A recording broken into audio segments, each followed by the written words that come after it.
Michael, thanks for your time. We know this was a bit of a scramble for the US, perhaps surprised at their fallout, the extent of their fallout with France.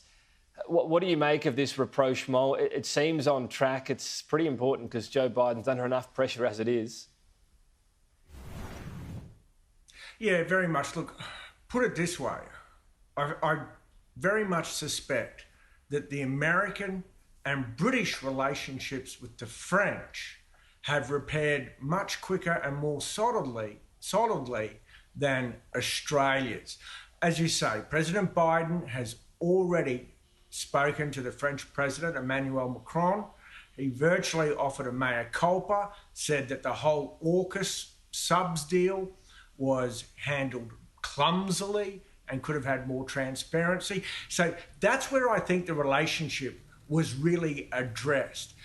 Sending Vice President Kamala Harris now on a 4-day visit that covers Armistice Day or Remembrance Day ceremonies there in France really isn't going to do too much more, I fear. It's a fairly lackluster visit. It certainly isn't generating any hype in France. And this comes directly on the back of a new poll just a couple of days ago that shows Vice President Harris is possibly the most unpopular VP in American history. So we see that only 28% of Americans approve the job she's doing, whilst a whopping 51% disapprove of her job. And none of that bodes well for either the Vice President Harris herself, for the Biden administration, or for the Democratic Party, because Vice President Harris was meant to be the heir apparent, the presumptive nominee for the 2024 presidential elections. And with numbers like this and a track record like hers, with her own self-confessed electability problems, these numbers offer a dark portent for the Democrats and tell you not only where the Biden administration is now as it's viewed by the American public, but you can also very easily start casting forward to the presidential election. So I would imagine that if they haven't been already, the Democratic National Committee will be scrambling for other potential candidates. And there, I think, the first cab off the rank would have to be the Transportation Secretary, Pete Buttigieg, who, while Vice President Harris is on this apology tour to Paris, Pete Buttigieg is out on a victory lap across America, touting the massive infrastructure package that finally passed through Congress last week. So troubling times ahead for this Democratic Party, I can assure you of that. That win at least was something for Joe Biden, albeit the bigger bill is yet to get passed, which involves a whole lot of climate policies.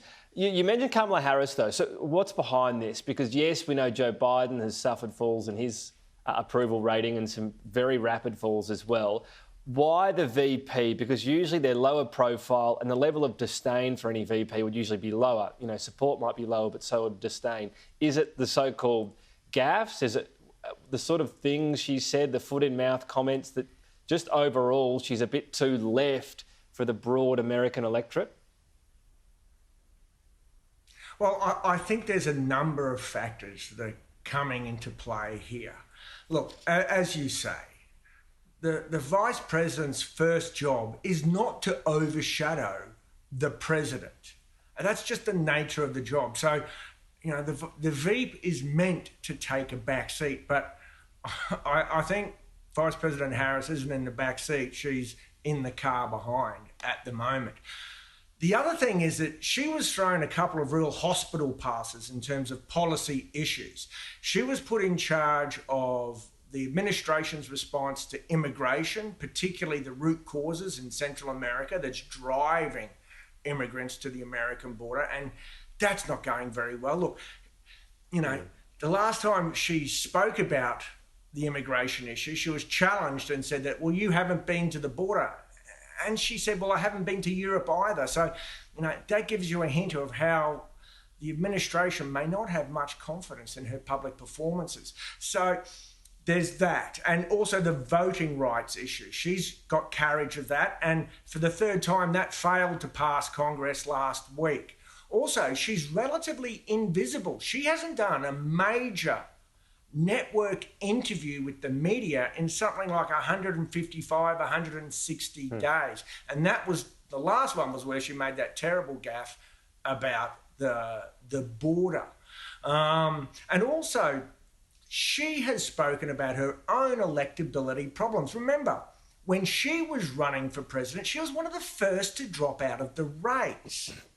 And so, look, she has her own issues with the public, and she's failed to be seen to be delivering on any issues now whilst in the administration. Yep. So that's left her in a position where she's less popular than the ever polarising former Vice President Dick Cheney, who was seen as the architect of the Iraq War, and after 5 years of combat deaths, he still polled 30% approval. And that's even after he accidentally shot his mate in the face while hunting. So what does that tell you about poor Vice President Harris? Quite something, isn't it? There's plenty of space there for a viable Democrat, I suppose, some clean air. Look, we were going to talk Donald Trump and his case, but we ran out of time. Michael, we'll pick it up next time. Thank you.